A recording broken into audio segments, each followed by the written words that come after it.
Phew, thank God it was already on. It's 22:44, almost 11 p.m. at night.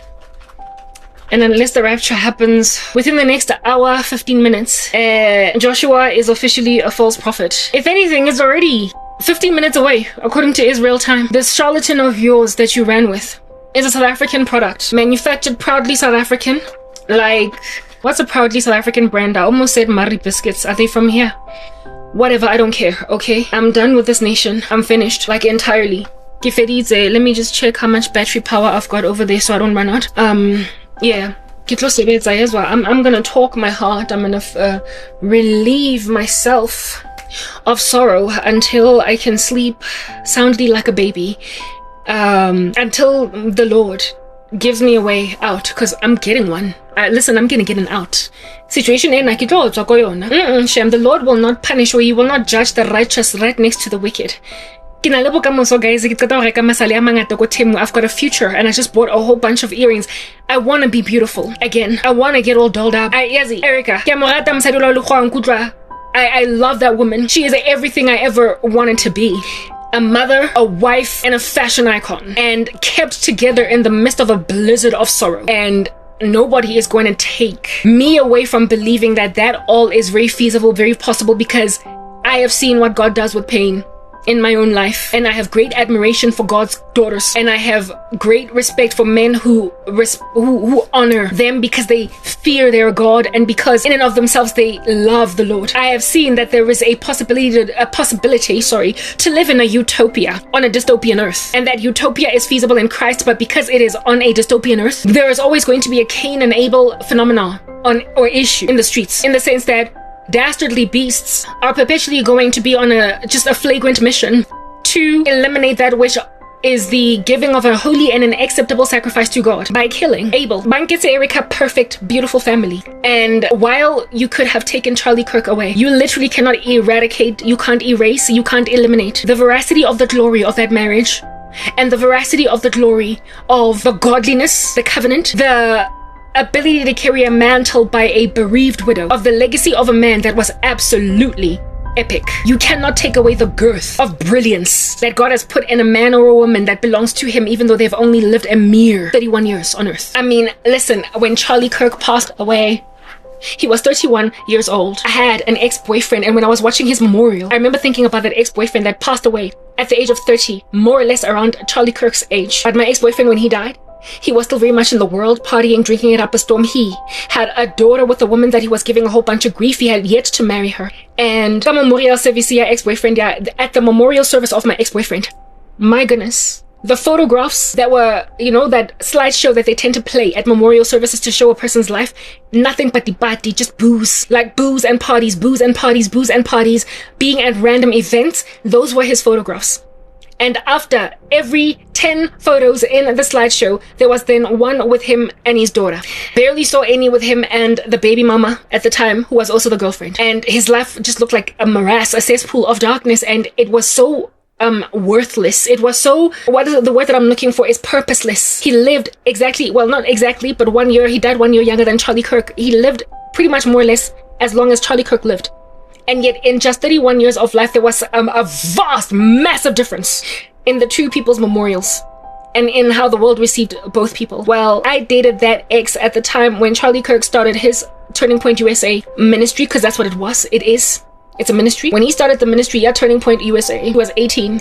I was 17 years old when I dated that ex-boyfriend of mine, and he was 21. It was just alcohol all the way, weed, weed, alcohol, parties. And I was in grade 11 out here messing with my future with a dude that was in this kind of lifestyle at 17. Yeah, well, we broke up a year and a half later, and he continued in that life, such that by the time he died, he was still doing the things he was doing when I was dating him at the age of 17. It was disappointing to look at that, and it was embarrassing at his memorial service to look at the slideshow of his life. At that stage, I was already an accomplished career woman. I was doing very well for myself. I was girthy. I had grown up. I was out of high school now. I was no longer a girl. I was a woman. And this man had maintained himself in the status of boy child.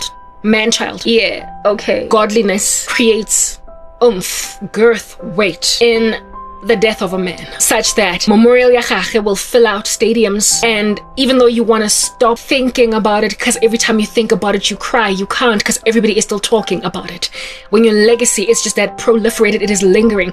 God does that. The Lord is the one that makes you unforgettable. That's what you are. The Lord is the one that makes it impossible for people to just get over what just happened to you. The Lord is the one that awards legacy. Godlessness, men, literally obliterates your unforgettableness. You might have amassed for yourself lots of money. You might have had a strong career. But if you were that philandering bamboon, messing with your wife's heart, people will remember you and fill up the overflows perhaps at your memorial service, and they will come to your funeral in their droves. But you will be forgettable afterwards. And people who just wanted to get through past the funeral so they can go back to their lives will do just that. They will do just that, because God will not continue to echo you. He will not continue to insist that you are lingered as a presence that is felt and hard to let go of. And years down the line, you will be maintained on people's tongues as a conversation, like Jimmy Elliott, like Billy Graham, like Martin Luther, like Charles Spurgeon, like Tyndale, like really beloved presidents of history across countries, like Martin Luther King. People don't just move on when you die, when God has given you legacy. When God has given you oomph, when you have made out of yourself purposeful. But if you were just some philandering rando that wreaked havoc in your wife's life and was barely there for your kids, like I said, right now in 2025, 5 days after you die, 10 days, maybe 20, yeah, we'll still talk about you, but then it'll all die down. It'll eventually die down. And people are going to then stop talking about you, and no, you will not make history. You will not make history. You will not be remembered years down the line. The only people that will continue to speak about you are your mom, your dad, if they're still alive, your children. Yeah, my dad died when I was 7. I'm 33 now. Maybe he might get mentioned briefly at his wedding and saying, if only my dad was here. But when it comes to the web of everybody else around, like the encircling environment around the dad, they're not going to be mentioning him in speeches. They're not going, like, proper, listen, godliness makes a difference. The age you die is irrelevant. It's what you did with that time. Godly people do not slip through the cracks. The blood of the martyrs is the seed of the church. Godly people don't slip through the cracks. Their death is a sting. It is poignant. It hurts. It afflicts. And it creates deep regret in whomever brought it on board. People who kill Christians oftentimes live to regret their decision. So, no, I am not going to let myself be slipped through the cracks by the perpetuated state of sorrow that a woman dealing with a guy that just won't get his act together is in. Guys, irresponsible manhood, I'm sorry, you were made first. Men were made first. Men were made first. They were given the task of naming the animals. They roamed the garden understanding that there was some void, but they could not know what it was, such that when it was finally filled, he then said, this at last is bone of my bone, flesh of my flesh. He was around first. You don't get, having been here first, to be that irresponsible. Listen, you just don't. You don't get to drop the ball on some children. You don't get to drop the ball on a wife. You don't get to drop the ball on society, on people who lean on you for leadership, on colleagues,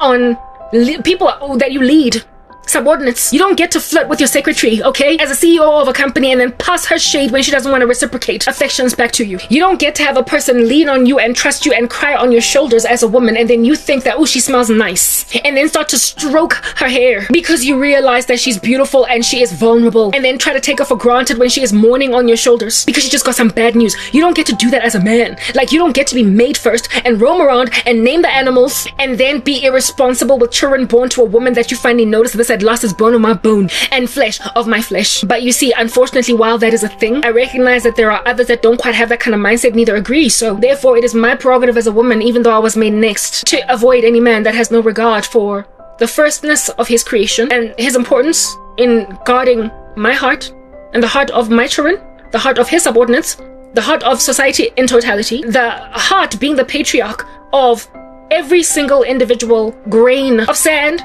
and every atom making that grain of sand. I will not allow myself to be at the mercy, subject to, therefore, of a man that has no regard for his importance in stewarding all that. And in 2025, it's like a whole epidemic. It's an issue. Men, you were made first, but not so much to control, rather to lead. Christ was a servant leader, and if at all you cannot wash the feet of some disciples, you are not going to be my husband. I cannot. I literally cannot. The Lord said that husbands love your wives the way that Christ loved the church. I knew that that was lacking in the atmospheres where I was perusing, where I was frequenting. I did not know, however, what it is that I lacked. I just knew that it was there. It was an angst. And knowing that I knew that something was missing, but because I did not have Christ and did not yet have the answers, I was just left in Jefela fearful of ultimately pummeling into a multi-vehicle car pileup that everybody else ends up in. I was headed for a devastating car crash like everybody else that was behind me and with me. We were all going into the same deadly accident. And I knew it that it was coming. But it's like proper nothing I could do about it. Until I asked the right question long enough for a person to give me the right enough answer. And when then I ran with my own research, pretending that right enough answer, I finally got the right answer. And ever since then, I've never let go. He is the pearl of great price. Do you understand? He is the treasure in a field that has caused me to go and sell everything I have to purchase that field that I might acquire that treasure. He is the Prince of Peace. He is Yahweh. He is the Lord of Lords and King of Kings, the one on whom I rest my everything. He is the Son of righteousness that comes with healing in his wings. And even though my weeping is enduring for the night, my joy is going to come in the morning, guys. Whatever it is that are my present sufferings that I'm going through today. Romans 8 verse 18, they're nothing in comparison to the future glory that I stand to gain. I have put my hand to the plow. I am not looking back. My focus is heavenward. And even if the Lord never ever gives me any answered prayer proper, it is enough for me to get eternal life. Because at the end of the day, who in the world wants to pummel into a multi-vehicle car pileup that is an inevitable end of their lives, given that all of the people within my community just so happen to be entered into that morass of darkness? I am being left out on a limb to pass away, to perish, to cease to exist, to never live by people who pummeled into existing car wrecks and think that seeing as this is the fate that I come from, is the fate I must necessarily endure, is the fate I must inherit. What does it profit a man to gain the whole world and yet lose his soul? To have any kind of semblance of a normal life, any kind of a semblance of a normal life, I must then allow myself to basically crash headfirst into the very thing that I sought the Lord's face to prevent once I found out that he was the answer. All along I didn't know who the answer was, right? And then I found out. He amazingly rocked up because he saw I was curious, I was seeking, I was asking. And then when I found out that he was the answer, you expect me to foolishly let all that go? I'm 41, I have a geriatric womb, I don't even know if I can have children. I fear looking in the mirror that one day I'm gonna wake up and there's like nothing salvageable anymore. I am bereft that I never got married in my 20s or maybe even early 30s. And I'm bereft that there still is no prospect of marriage today, even though I don't know what in the world else could potentially come. I wound up getting low-key kind of obsessed with the rapture because, Papa, I need to go home to heaven then if I don't get any kind of life at all. If this is a life, I don't want to live it. It's uncomfortable. It don't make no sense. No, I don't want to do this. I don't want to do this. So I ended up listening to people that were scratching my itching ears. Indeed, in and of myself, like 2 Timothy 4, I grabbed myself those people. I listened to, even though in the faith in the beginning, I started out listening to very sound men of God that preached the truth of God, that focused on the importance of a holy life lived before a perfect God. I allowed myself to listen to people that were telling me that very soon we're going to go to heaven. And seeing as I was not able to live on earth, that was the most compelling message to me to get me out of these shackles. And while it is true that the end of the world is at hand, proper, therefore for the sake of your prayers be sober. It is more important that we ought to be sober enough to fill the earth occupied and still seek the Lord's face to live a life that glorifies him. You made me abandon black people, the possibility of a happy life, until I saw that it's not so much on focusing on what bereavement can bring into your life because sorrow hit. It is about the glory that you awarded the Lord in times of happiness and of joy. Charlie Kirk's death and what I observed in his widow, Erica, made me see that there is a season, a time for everything. Erica experienced the best and the most joyful years of her life in her marriage with Charlie, right? But now she has entered into a deep sorrow like the one that I have been in for the past 10 years, where I sought the Lord's face for a husband and they just kept killing him. People refused that I should be happy in love and romance. So I've been bereaved for years until I mourned my womb. Despite having wanted to be a mother of 7 children minimum, I wanted 7 kids. I was ready to start popping babies at the age of 22. But no black man sincerely got down on his knees and started to make that a reality. I refused to give a man a child out of wedlock. And so that protected me from dealing with a baby daddy issue. But men also refused to marry me. And then I also got held hostage by ex-boyfriends that felt entitled to me. And now I am being bewitched by a morass of hateful married men that want to make out of me a bereaved side piece when they die in car accidents, and I then get told by some insincere best friend that your lover is dead, and I gotta then only at that stage confess to a friend that I had a married lover. Help me mourn, please, because where else am I gonna go? I am being sought for a fruitless life that after you die, people forget about you shortly afterwards. Having started out trying to build a legacy in Christ. In my blog, hey South Africa, you know what, like whatever, okay? In my blog, before WordPress made a decision to delete all my content from 2012 to 2015 for whatever reason, I don't know. I got born again in 2011, and in 2012 I started a blog for Jesus, and I wrote there, and I wrote a whole bunch of poetry, and I wrote that poetry as I was inspired by that movement called P4CM. Passion for Christ movement. My poetry is gone, according to, like, WordPress just deleted it, but at least it's written down in heaven. The Lord will reward me for it, even though I don't know why they deleted my stuff. One of my poems there was called Father, I Have, what did I say? Father, I Have a Dream, or Father, I want a purpose, something. The name of the Father, I Have a Purpose, Father, and it was just a repeat of the sentence, Father, I have a dream, or Father, I have a purpose. And in that poem, that was, I don't know, like, probably like something like maybe 44 stanzas long. It was so long. I was speaking about, Lord, I have a dream. I was born again, I get it at 26. And when you get saved that young, you tend to focus your energies on reaching the youth in particular. I can see why Charlie Kirk was so focused on the youth. He was young when he got saved. I was 26 when I got saved. So I had this big passion as well for preschoolers. Remember, I told you guys that when I got born again, the first thing I regretted was having sex before marriage. And I said in my heart, I wish I was born again, gone to church camps and whatnot that would convict me that I should not fornicate. Then I would not have broken my virginity. Therefore, I had a dream to reach children when they were still in primary school and in high school, so they never have sex and never have my regret and wait on the Lord for husbands. I wanted to go to high schools. I wanted to go to universities. I wanted to go to even primary schools. I wanted to teach Sunday school. I wanted to speak to girls when they were still very young and get them very determined for God very young, so they never make the mistake of ever breaking their virginities and dating stupid guys that out here that tossing them around between each other and also afflicting them with all different kinds of indiscretion. And I, however, knew that passion of mine to reach kids so they never make the mistakes that we make in life that we end up regretting later. I knew that I couldn't do it without a husband, because I saw God's role for marriage and I saw God's role for men and women, the leadership that men are. I saw that the Lord does not allow for a woman to teach or to exercise authority over a man. So therefore, if I was going to reach the youth in totality, including the young men, I would have to be the wind beneath the wings of a man that has the same passion and the same focus as me. So I would essentially take over the portion of the ministry that deals with young women, and my husband would then deal with young women and men, in a position to basically be missionary over them, to discourage them away from worldly lifestyles and to give them a passion for Christ, right? And so in my poem, I wrote, Father, I have a dream, and in this dream, I want to reach the youth, right?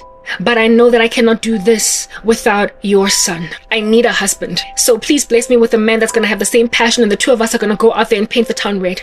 The two of us are going to somehow have some kind of a ministry where we're going to reach South Africa. We are going to first, of course, charity begins at home. First South Africa, then, if at all it is your will and your purpose, we will go out there and spread our wings and prepare to fly. We have become a butterfly, all right, to the world. I knew that I wanted to get that date. So I saw the Lord's face for this man. I wrote a poem about him. I wrote a poem about my marriage. And South Africans made sure that I don't ever marry, that I don't ever realize the vision fulfilled for the youth in this country. To not fornicate, not drink, not wreak havoc, medanso. And the epidemic of gender-based violence in this country is littering women. It's throwing them in the ground. It's throwing them in Hades. And so very many of these women passing away from gender-based violence are under 25. They're under 25. They're getting killed by guys that have no understanding as to what in the world it means to be a man. You were made first. You're supposed to protect, to shield, to love. Instead, you want to make women whores. You want to make them mistresses, side pieces. You want to give them diseases. You want them to keep on popping ARVs for the rest of their days. You want to put babies in their stomachs without putting rings on their fingers. You wanna. And then when they realize that they deserve more, they deserve better, that when they want to get out, when they don't want to stay in a relationship anymore that is purposeless, and when they're busy dating Stuart Little, a guy that is too small for a woman with that kind of vision, and when then she finally sees what a serious human being she is, and she therefore wants a man that is also serious, she then gets a bullet in her skull. She then gets a bullet in her head. She then gets a machete on her head. She then gets her body chopped up into 7 pieces and put in a duffel bag left on the side of the street to be found by walkabys. Yeah, that is a story of gender-based violence where some chick got killed, chopped up, and her body left in a duffel bag on the corner of a street. Worst country to live in as women. Gender-based violence at a height. And if at all, the mission that I had for the youth was proliferated, never mind through me, but many other people like me. These young men would have realized the folly of all this hatred of girls. The insistence of speaking badly about women, and women competing with guys like they're men themselves and refusing to honor their God-ordained roles and functions. None of that would have happened. They would have been reached as children in youth group. And so the folly of their parents, they would have just entirely ignored it. And the gender-based violence epidemic in the land would not have been so bad. I'm 41 now. I got born again at 26, so 14 years. Therefore, how old are the 25-year-olds of today? How old were they then? The ones that are busy dying at the hands of these gender-based violence guys. Karabo, the other one, recently that got killed, she was just 20 years old. I mean, goodness, Hlongwane was still in her diapers. She was like basically a preschooler when I was newly saved. She's 20 today. I'm 21 years older than her, therefore, right? She passed away recently. I got born again at 26. So she was what, like 6 years old when I got saved. Hlongwane, that recently passed away by a dude killing her at a tavern. What was she doing at a tavern? Why was she in the party scene? What was she doing fornicating with a guy? What? My point exactly.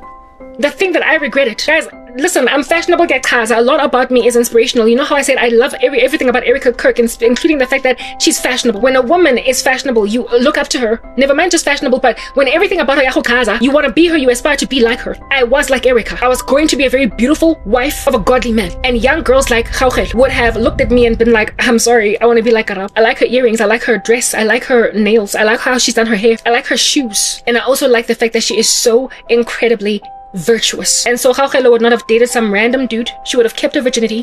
She would have been in church or been at home on Saturday night instead of at a tavern getting killed by a guy in front of everybody. She was only 6 years old when I wrote that poem.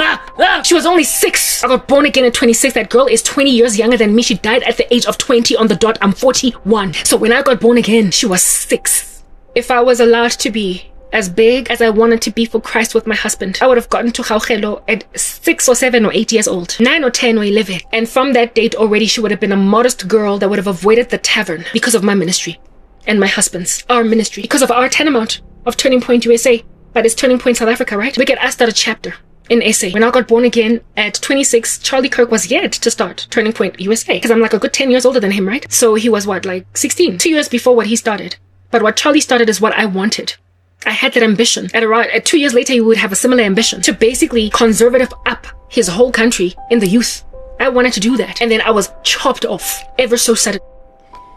You let a woman turn 40 and now she's 41, having had these kinds of ambitions, and throughout the 10 years that I've been underground, I've tried to do that which I've been wanting to do. This entire time I've been speaking the gospel of truth. The whole time I've been lamenting against crazy guys that want to marry virtuous women. They want to take you kankari. They want to make me a side piece. They want to make me fornicate. They want to make me go back to a crazy life. All that's produced is gender-based violence in South Africa. And young men are following the example of the guys that are older that keep butchering their girlfriends and wives. And young women are maintained in their debauchery, their lawlessness, their cigarette smoking, their alcohol drinking, their partying. The very thing that I regretted ever starting to do. It never gelled in me. It never dwelt in me with comfort. I was never happy in the nightclub scene. I was always in angst. I knew that something was missing. Listen, from as young as I could remember, I've never liked clubbing and partying, and yet I did it because I felt like that's what people do when they're my age. So I did it. As soon as I came to Christ, I was like, I didn't even like this stuff because there was just no purpose in it. It was just so empty. It was void of purpose.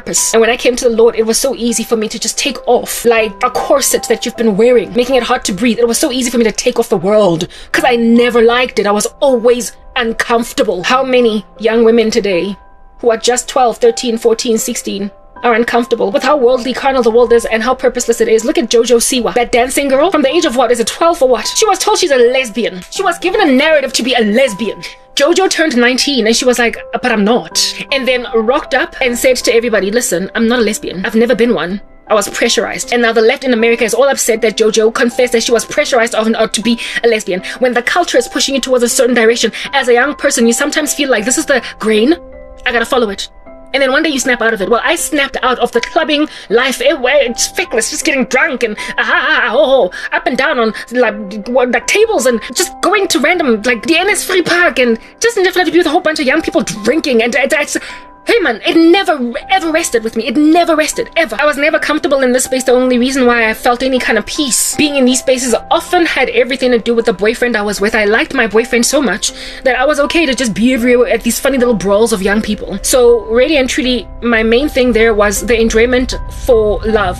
The man with whom I was romantically involved was my inspiration to sit out these atmospheres, evidencing therefore the importance of a husband and how it is that I needed to do everything with him, but I was doing it in the wrong context. I could never enjoy parties unless I was with a boyfriend, because it was him that I wanted, not so much this place. So if I could sit at home all day in Defela and watch movies with a guy, I was content. I did not care for the club scene. I didn't. Long story short, family was always a thing for me. I just did not know what was this thing that was missing. And when I came to Christ, it was, like I said, so easy to take it off. It was so easy. Because I was like, this at last is home. This is what life is supposed to be like. It was easy for me to drop TV. It was easy for me to stop watching trash and Like when people walked away from me because I was no longer in the scene, I was like, whatever, I was at so much peace. It's like I had finally gone home after being frozen in the icy winter at a party, drinking Savannah. When you get inside your electric blanket, it's like, what was I doing there in the first place? I was cold the whole time. It was uncomfortable. I was unhappy. I was shaking. My lips were blue. Now that I'm in my electric blanket, this at last is home. And yet you keep going back to the party, right? It's just really uncomfortable. How many young people are like me? Just doing stuff because, I mean, everybody says I must do it. Doing stuff because everybody says I must do it. Like, I've never liked wearing mini skirts, short dresses. Yet when I was on the come up, they became so popular. Girls with beautiful legs were always being praised everywhere. So I started to aspire to just like, you know, wear shorter and shorter skirts. And I remember one time going to the jazz festival, September, again, did not enjoy myself because I just never liked the scene. And I made my mom buy me some mini skirt, Levi, jean. And it was like a pinstriped sort of kind of print. I wore that skirt to that jazz festival. And the whole time, even though it was not snug, it sort of kind of fitted like a cup around my body, like a cup. It was literally like a cup, all right? So it was not cropping up or whatever. However, despite it not cropping up and it looking like a cup, my battery is now on 15%. Despite it cropping up and it looking like a cup, I'm putting the charger in now. I still kept like pushing and pulling it down. Like pulling it down. I didn't need to pull it. It was a jean material. It was not stretchy at all. I could not bring it down any lower than what it was. It was sitting where it is that it was supposed to sit. Nothing could have made that skirt longer. That's what I'm getting at. But it was just so short that the entire time for that jazz festival, I kept just like here. I need to my phone battery. My phone is charging, sorry. And so I can't just put it down. But I put it on a stand now, and thanks to it being on a stand, I have to be at somewhat of a distance. Oh, goodness. Hi, it's fine, y'all. I'm wearing orange shorts, and they're not the cutest. I didn't even plan on speaking for this long. I did not get all dolled up this time around. I'm just impromptu. Like, my message is impromptu, so I apologize for whatever you might be looking at over there. I did not plan this message, but I'm speaking anyway because I had to get stuff off my chest. Yeah, whatever. Look, I was grabbing that skirt at the jazz festival, and the whole time I was, like I was just cropping it down, and it would not go down. And guys kept staring at my legs. One guy came that I knew and was like, hey, Karabo, and then he hit my legs, like my calves on some, you're looking good. I got praised for wearing that mini skirt, but I was so uncomfortable in it that I decided, I am never again going partying or clubbing or anyway. And I went back to wearing my very tight jeans everywhere that I went because I was not comfortable with immodesty. Even if I got praised for my body or whatnot, I was still not comfortable. Sometimes the Lord will give you disquiet pertaining things that disquiet him, even before you know him, so that by the time you come to rest in him, you will see why you were so uncomfortable with it, because all along you were meant for heaven, and hell was cropping up your skirt like my mini skirt, and it was uncomfortable to be in that hellish environment. But you didn't know that that's what was happening, so you just ran with some stuff. Yeah. How many young girls are uncomfortable wearing nothing at parties, at bras? How many young women are uncomfortable in the scene? How many young women are uncomfortable fakelessly just going from party to party to party to party? How many young women are uncomfortable just breaking their virginities? Because I'm almost 20, so why not? How many young women are uncomfortable sex? How many young women are uncomfortable having sex for the first time because they feel like, I guess everybody does it and I'm in love with John? I was uncomfortable the first time I had sex. I told my boyfriend at the time that wait until I turned 17, and he waited. And once I was 17, it's like he was just like waiting. He was like, you're 17 now. And then I was like, okay, yeah. That's how I had sex for the first time. I was 16 and I told this guy, give me a few months. And he gave me a few months because something in me knew that it was supposed to be waited for until you were married. But then I figured that maybe I was supposed to wait until I was 17, because according to me, I was gonna wait until I was 18. But then I fell in love with a dude at 16, and he was sexually active and he was pressurizing me. Well, not violently or whatever, but he was just like, when are we gonna do it? And then I was like, okay, I guess I can be away from my target virgin breaking date by a year, but don't make it 2 years now. 16 is too young. So I made him wait until after my 17th birthday. I was uncomfortable. Even the fact that I put out having sex until I was 18 was already me being told inherently that there's something wrong with having sex before marriage. But I didn't know that marriage was the goalpost, not so much 18 or 22 or 23. There's a woman who broke her virginity when I was working in corporate South Africa at 29 because her husband did not come yet. Yeah, when you pressurize women to have sex because no husband is coming, no man wants to wait for sex until after marriage, whatever. The men are the ones that are at a loss here. When you don't want to wait on the Lord for sex, you're at a loss for passing up a virtuous woman that's not just putting out for anybody. Do you understand? And to try and convince that woman that there is no man that exists on the earth that is going to be willing to wait until after marriage is to lie to them. The devil is a liar. He is the prince of liars. He is the father of lies. Okay? And he comes to steal, kill, and destroy, including stealing, killing, and destroying your virginity. And I wanted to preserve the virginities of women because the same conviction that I had inside me without Jesus, without Christianity, I don't want to just keep having sex, man, kept me tarrying breaking my virginity until I was 18, but then it became 17 because of pressure. And then once I was sexually active, every new boyfriend that I would have sex with, I was always out of my mind scared that he's not going to stay. I was always scared that he's not going to stay. Because there were all these horror stories doing their rounds of women out here being hit it and quit it. That guys out here having sex with them and then never being heard from again. I was always scared that my boyfriend is gonna leave, and when he stayed, I was like, oh yeah. I was like, oh yeah. And that relief that I felt, that was the angst, that was the issue. It wasn't the fact that, why am I having sex with somebody that I can't guarantee is gonna stay? What was going on over there? Why am I having sex with someone that I can't guarantee is gonna stay? Why am I so nervous the first time I have sex with a new boyfriend? And then when that body count stacked up, like 1 guy, 2 guys, 3, and then it got to number 5. And my last boyfriend that I dated for 5 years, I was like, oh, number 5, you are gonna be like, we must marry. Even him, first time we had sex, I was scared he was gonna skip borders. That all the tall stories that he told me about how much he loves me, how he thinks I'm special and awesome, that he was just saying all that to get my body. And when he stayed, I was like, whoo. If you're always trepidatious about whether a man is gonna hang out, chill, stick for the long haul before having sex with him on that day, of course he's not your husband. And on that day, there is issue with you allowing yourself to get taken over so easily. There is issue. There is a controversy that is being pegged in your spirit, and you ought to hearken to it because it's from God. There is no man that's gonna marry a woman and then say April Fools after marrying her and then skip town now that he's had your body. Once he has entered into the covenant of marriage and has promised you till death do us part, you can trust when you lay with him on that wedding night that he's gonna be there in the morning when you wake up brushing his teeth in the bathroom, that he's gonna be there next week when you come back from honeymoon, and that he's also going to be there next year when you come back from holiday. He's going to be there in your first pregnancy after you've given birth to your first child. You can trust that even when you gain weight during pregnancy, he's going to be there. Marriage guarantees that a guy is not going to skip town once he has sex with you, and it also guarantees, at least largely, it ought anyway, that you're never going to have sex with another man again unless the Lord unfortunately makes out of you a widow and then you remarry. But you can largely trust that this is the last man I will ever lay with, and that comfort is just beautiful. I spent my sexually active years fearing HIV. I was scared to contract that virus, that even though for 4 out of the 5 guys that I slept with I used protection, I still was scared that one day I'm gonna contract it because the same guy that I did not use protection with, that I was with for as long as I was with, cheated on me twice.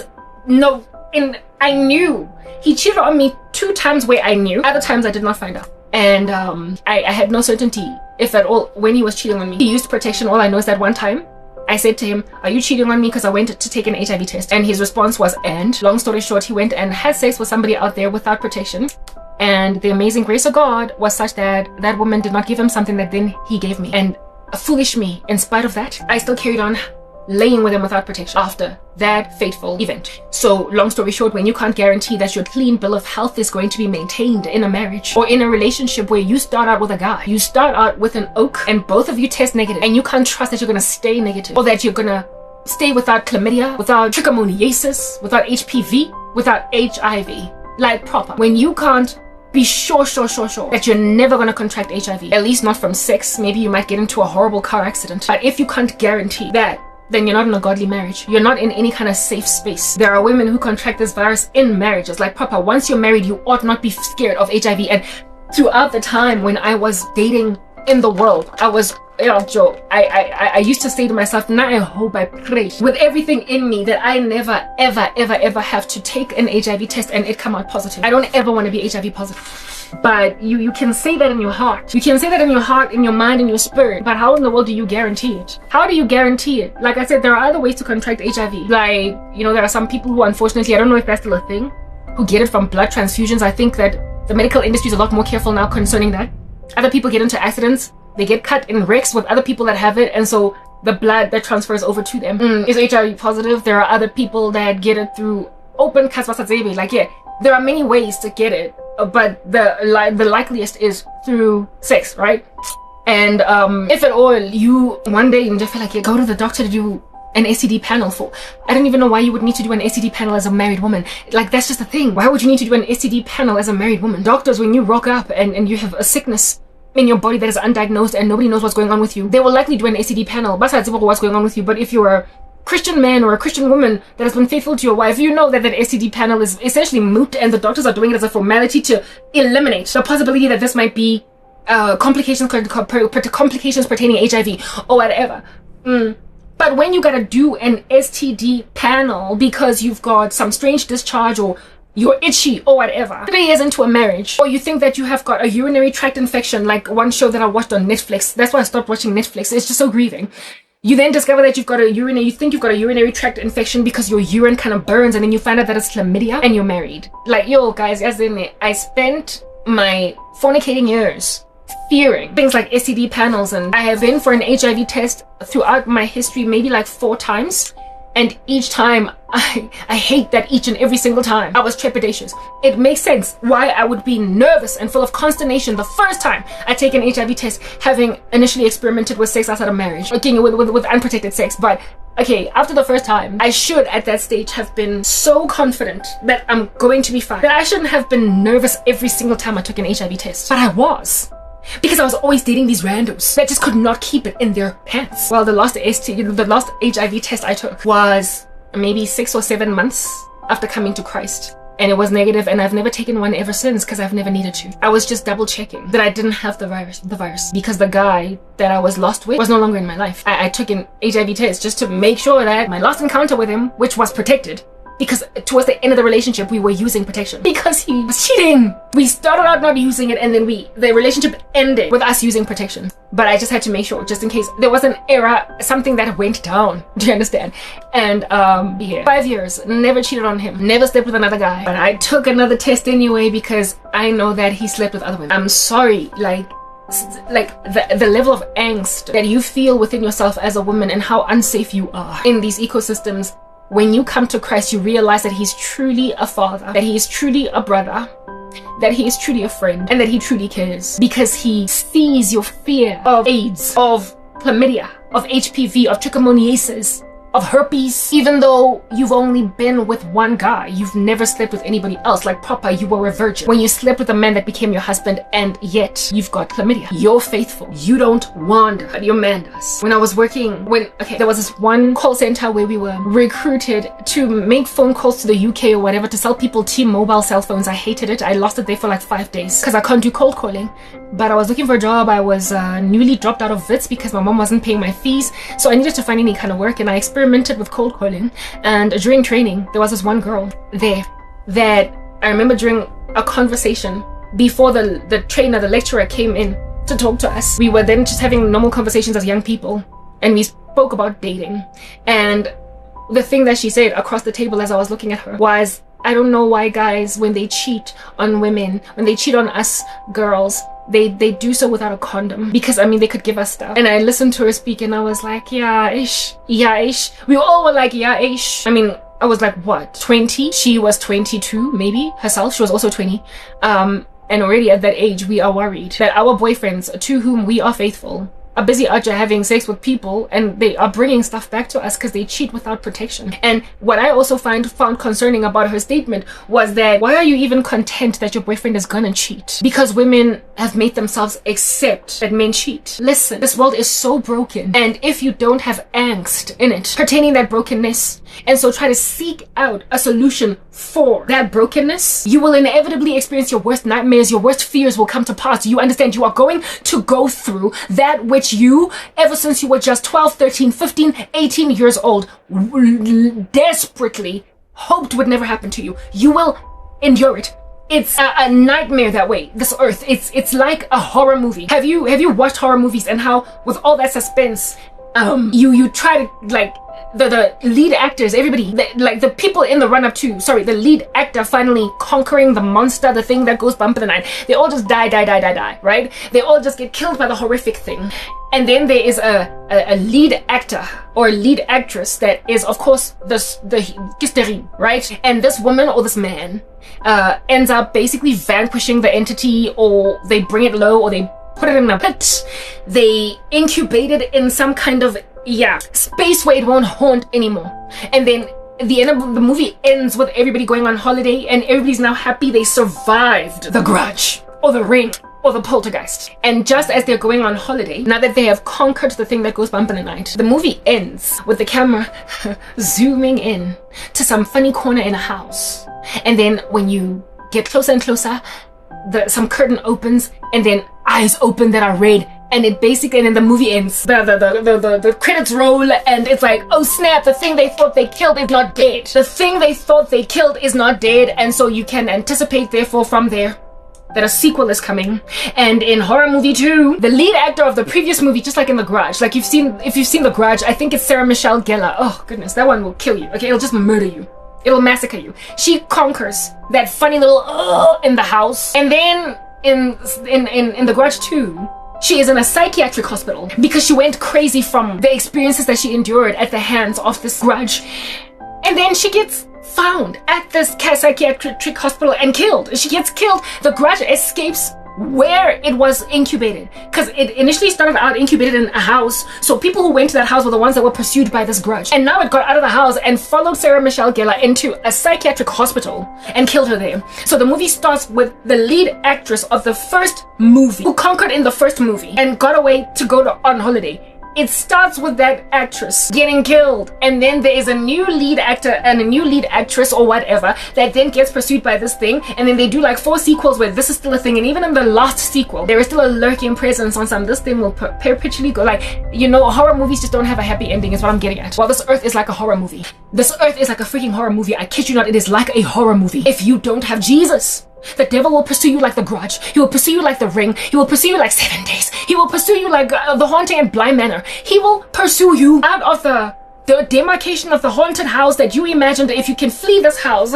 and sprinkle salt on it, you will not be pursued, but then you will get to your house. And as you open the garage of your house where you stay, it's there. And then it kills you in part 2 of the horror movie, and then new people experience your trash. They inherit your generational curses. This world is like a horror movie. You will escape darts. You will escape trash and trauma as a teenager. You will escape it as a 30-year-old woman. You will escape it as a 40-year-old woman, and it'll come for you at 50. You will escape something as a teenager, and it'll come for you in your 20s. You will sleep without protection with a guy that you know is all over these streets. The reason why I was scared the first time I took an HIV test was because, remember I told you guys that there was a guy that I used to date when I was 17 that slept with pretty much all of South Africa. And I refused to not use protection with that guy because all over. He was all over. And one day he did not have a condom and he pressurized me and was moody and basically threw his toys out the cart. And because I loved him so much, I capitulated. And I was at that stage perhaps like 18. We had been together for like 18 and a half. We had been together for like a year and a half at that stage. And that little pampoon, that monstrous guy, I allowed myself to lay with him unprotected, knowing that he is a prolific cheat. And after that day, I thoroughly could not rest until at 19 and a half in second year COVID, I finally dragged myself to, no, it was after, it was not even like, it was not second year COVID, sorry, it was after I had to drop out of it because my mom was not paying my fees. And seeing as I was ready to press kokasi, there's not anywhere to go, I went to Tladi Clinic and I took an HIV test. The year before, where I was still on campus, I went to campus clinic, the online testing site at